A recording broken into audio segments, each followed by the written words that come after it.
عمل کا ہو جذبہ عطا یا الہی۔ آئیے نماز عید کا طریقہ سن لیجئے۔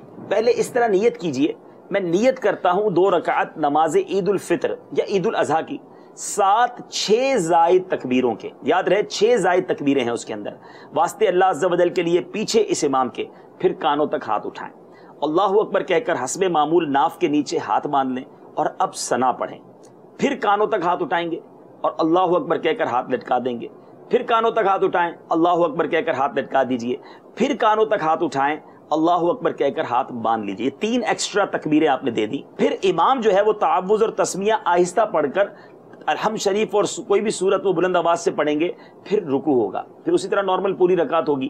اب جب آپ اوپر واپس آئیں گے تو اب یہاں پر دوسری رکعت میں اسٹارٹ ہی سے امام صاحب تلاوت شروع کر دیں گے، کوئی اللہ اکبر تکبیر نہیں کہی جائے گی، امام صاحب الحمد شریف بھی پڑھ لیں گے، تلاوت بھی کر لیں گے۔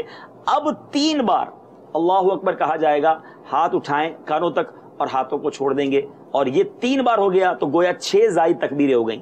اب جب چوتھی بار تکبیر دی جائے گی تو ہاتھ نہیں اٹھانے، اب ڈائریکٹ رکوع میں چلے جانا ہے۔ آسان طریقہ یہ ہے کہ پہلی رکعت میں جو ہے وہ قرات سے پہلے اپنے تکبیر ادا کرنی ہے اور دوسری رکعت میں قرات کے بعد۔ بس تھوڑا اس میں ایک اور اضافہ بھی کرنا ہے کہ پہلی رکعت میں جب سٹارٹ لیں گے نماز کا تکبیر تحریمہ کے بعد تو پہلے ایک بار ہاتھ بندھیں گے اور ثنا پڑھنی ہے، پھر 3 زائد تکبیروں کے بعد تلاوت ہوگی اور دوسری میں پہلے تلاوت ہو کر 3 زائد تکبیریں ہوں گی۔ صلو علی الحبیب صلی اللہ تعالی علی محمد۔ مجھے اپنی اور ساری دنیا کے لوگوں کی اصلاح کی کوشش کرنی ہے انشاءاللہ۔